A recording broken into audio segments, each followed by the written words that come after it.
nicaragüense tiene derecho a estar informado. Ahora, el podcast noticioso que te cuenta la realidad del país. Noticias, entrevistas, debates y lo más viral. Te lo contamos ahora. Bienvenidos al podcast de Artículo 66. Les saluda Marlene Balmaceda. Wilmer Benavides nos presenta un vistazo de los titulares que han marcado este día. Asamblea Nacional se prepara para cerrar más universidades privadas. Ortega aparta de sus cargos en la empresa Eniminas a 2 funcionarios sancionados. Continúa maratónico juicio contra 7 presos políticos. Iniciamos el podcast ahora, correspondiente a este martes 22 de febrero de 2022. Las 5 del día. Las noticias más importantes.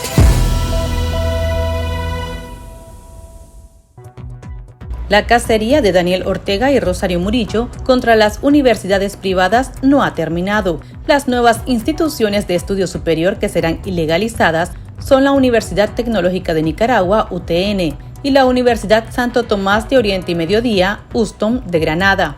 A ambas se le aplicará la misma justificación con la que la dictadura ha arrasado con más de una docena de asociaciones universitarias. Alegan, por tanto, que las universidades incumplieron con la entrega de informes financieros y se encuentran acéfalas. Este martes se cumplieron 6 días del juicio político contra los aspirantes presidenciales Arturo Cruz, Juan Sebastián Chamorro y Félix Maradiaga, las dirigentes opositoras Violeta Granera y Tamara Dávila, el empresario José Adán Aguerri y el exdiputado liberal José Palé. El Centro Nicaragüense de Derechos Humanos denunció que la dictadura apuesta a agotar física y moralmente a los reos, sus familias y defensores, con un maratónico juicio contra los 7 presos políticos. Incluso, en la audiencia del lunes 21 de febrero, fueron conducidos a la Dirección de Auxilio Judicial los opositores José Palé y Arturo Cruz, quienes tienen arresto domiciliario debido a su grave estado de salud. El régimen los acusa de presunta conspiración para cometer menoscabo a la integridad nacional y usa como supuestas pruebas mensajes que se compartieron en WhatsApp y entrevistas a medios de comunicación independientes. El dictador de Nicaragua, Daniel Ortega, ordenó despojar al mayor general retirado Ramón Humberto Calderón de la presidencia de la Junta Directiva de la empresa nicaragüense de minas, Eniminas. En sustitución de Calderón nombró a Ruy Delgado López, con rango de ministro, quien ya representaba a la empresa estatal desde que el ex militar fue sancionado por el Departamento del Tesoro de Estados Unidos. Ortega también apartó de una vez en Eniminas al sancionado ministro de Energía, Salvador Mansell, quien era parte de la Junta Directiva. Asimismo, lo quitó de la Junta Directiva de la empresa nicaragüense de petróleos Petronic. En su lugar colocó a su segunda al mando, Estela María Martínez Cerrato, viceministra de Energía y Minas, quien será la nueva representante del ministerio en ambas empresas. El régimen de Nicaragua destituyó como director propietario del Consejo Directivo del Banco de Fomento a la Producción Produzcamos a Leslie Coe Hodgson, quien duró en el cargo 9 meses. El funcionario será sustituido por William Schwartz Cunningham, exdirector ejecutivo del Instituto Nacional Forestal, INAFOR. En 2021, la dictadura realizó una reforma a la ley del banco con la que la institución financiera estatal dejaría de estar sujeta a las disposiciones de la Superintendencia de Bancos. Con este movimiento se dejó abierta la posibilidad de que el banco financie a empresas ligadas al círculo de poder sancionado de Ortega, sin que sea supervisado por la CIBOIF. Este día, el todopoderoso Daniel Ortega autorizó a su nuevo viceministro de Hacienda y Crédito Público, Bruno Gallardo, suscribir las acciones adicionales con la Corporación Financiera Internacional, institución financiera internacional, miembro del Grupo del Banco Mundial. El valor total de las acciones que Nicaragua debe depositar equivale a $2.653.000. El número de muertos causados por el COVID-19 alcanzó los 225 en Nicaragua, desde que la pandemia fue detectada en el país en marzo de 2020, con 18.024 casos confirmados, según datos del Ministerio de Salud, MINSA. En los últimos 7 días, El país registró 109 casos e insiste que solo se reporta una muerte por la enfermedad durante ese periodo. El ministerio también difundió a través de su página web los informes sobre los registros de casos por neumonía, los que según la institución han superado el número de pacientes positivos y muertes por COVID-19 en el país.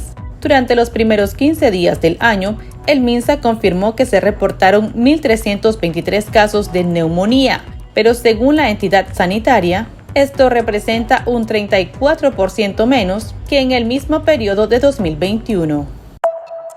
El pulso. Le medimos el ritmo a la realidad.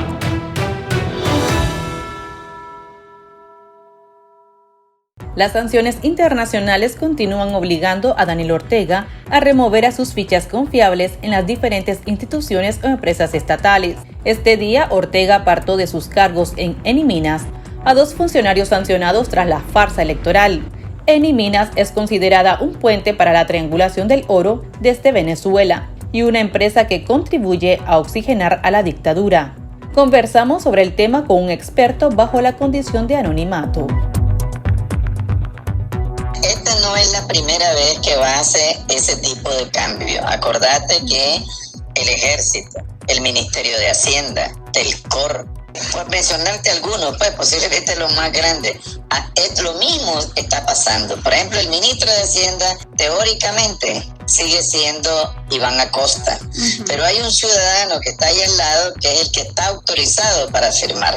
Eso es como cuando estás jugando ajedrez, que te vas corriendo y tenés 1000 posibilidades, pero te está buscando cómo capturar la reina del jugador contrario y te tiene en la línea, hay un alfil y ahí te busca y vos te mueves para un lado, te mueves para el otro, te subís, te bajás, todo eso podés hacerlo.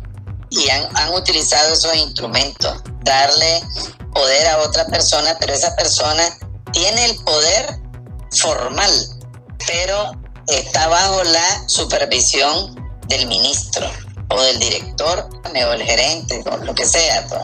Hay una formalidad que ellos firman, pero firman bajo autorización que le da el que está sancionado. Esto no es nuevo. Además, Enimina tiene un gran movimiento por el oro que viene de Venezuela, pero no es cierto que haya una gran cantidad de explotación de oro en Nicaragua, ¿no? Si nosotros no tenemos infraestructura montada, aunque hay oro, ¿no?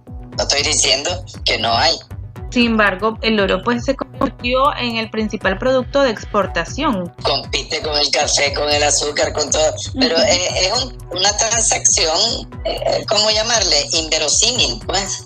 El dinero de todas maneras va para Venezuela, que es lo que están necesitando, y un porcentaje le debe quedar a Hacienda aquí en Nicaragua. No conozco esas cifras, pues, pero me parece que la lógica sí funciona. Volviendo al punto de tu pregunta, no es nuevo.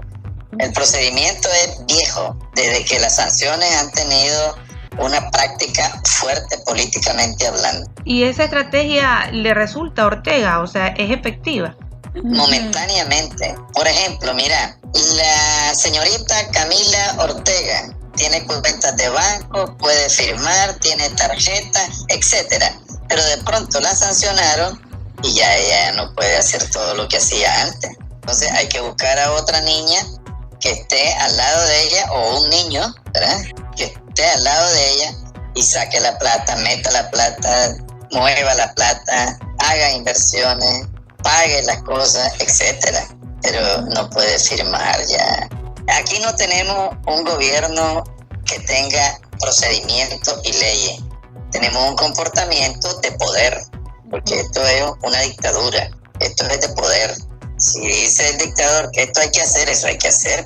¿Todos estos cambios no perjudican sí a Nicaragua con otros países? Desde luego, eso que acabas de decir es absolutamente cierto. Nicaragua ha quedado como un estado paria en términos de sus relaciones económicas, financieras, de mercado, de exportaciones y de inversiones. Por eso nadie viene a invertir aquí, porque no hay seriedad. O sea, no hay un funcionamiento que respalde a un inversionista o a un intermediario financiero como es la banca, pues, porque no hay seriedad en eso.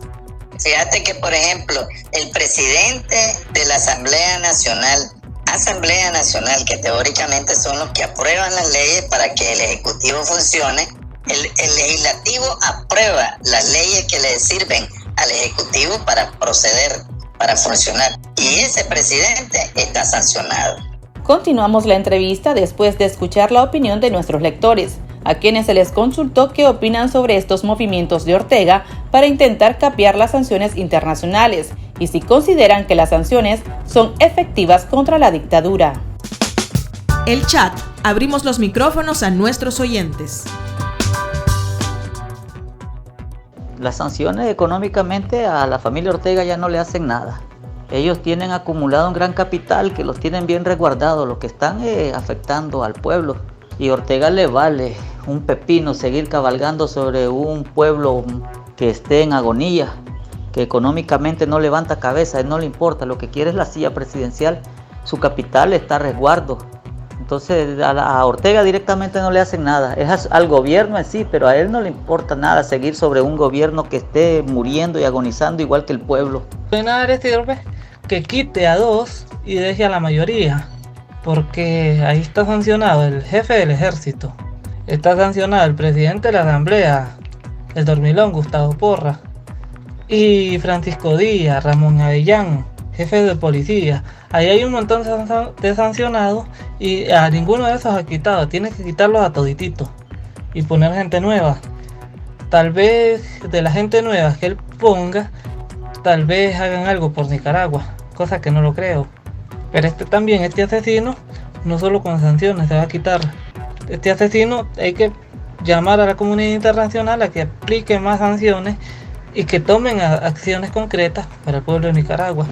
Haga los movimientos que haga este cachafaz y tartufo, tarde o temprano se le van a acabar esos movimientos, al igual que a un jugador de ajedrez se le acaban sus movimientos en el tablero.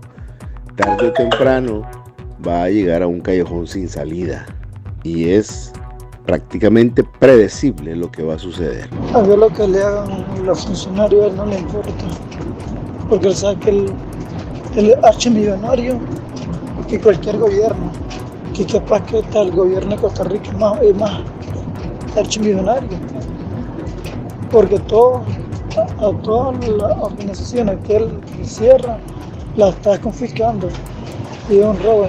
Las sanciones que realmente le harían pensar ya no una vez serían las económicas, porque de otra manera, a ver, ¿sanciones para qué? Sanciones solo mueve sus fichas de un lado para otro.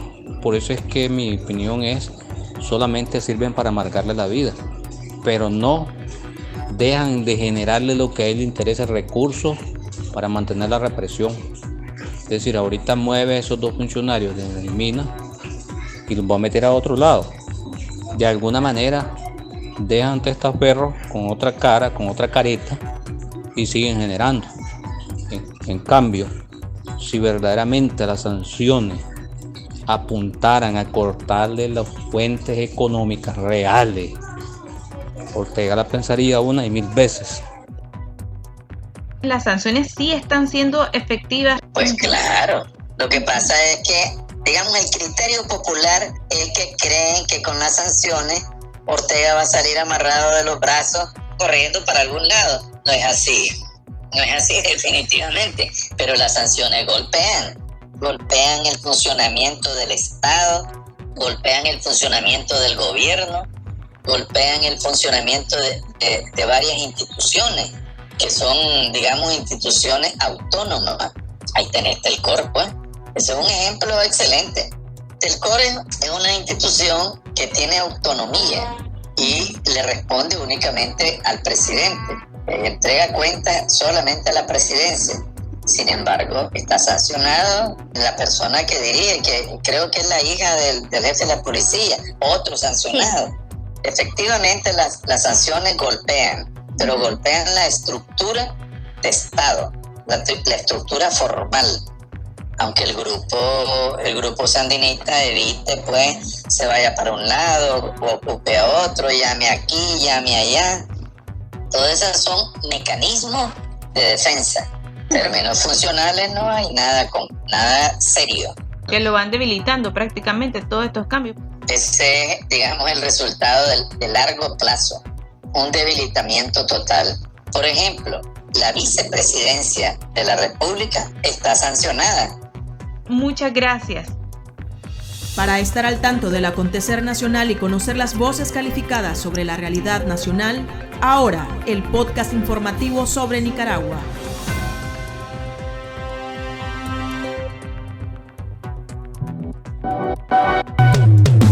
Tendencias, la viralidad de las redes sociales. El presidente electo de Chile, Gabriel Boric, invitó a la poetisa nicaragüense Yoconda Belli a su próxima toma de posesión el 11 de marzo de 2022. Ya son 2 escritores nacionales y perseguidos del régimen de Daniel Ortega que el político chileno invita a su evento. El primero en anunciar y confirmar su asistencia fue el escritor Sergio Ramírez Mercado. Ortega sigue siendo el indeseable en la región. El gobierno de izquierda de Chile es uno de los más de 40 países de la comunidad internacional que desconoció los resultados de las elecciones presidenciales de noviembre de 2021 en Nicaragua. Aquí termina el episodio de ahora de Artículo 66. Continúe informándose a través de nuestro sitio web www.articulo66.com. Síganos en nuestras redes sociales. Nos encuentra en Facebook, Twitter e Instagram. Y suscríbase a nuestro canal de YouTube. Hasta la próxima. La información veraz y de primera mano está ahora. No te perdás el podcast noticioso que te cuenta la realidad del país. Compartí y pasa la voz.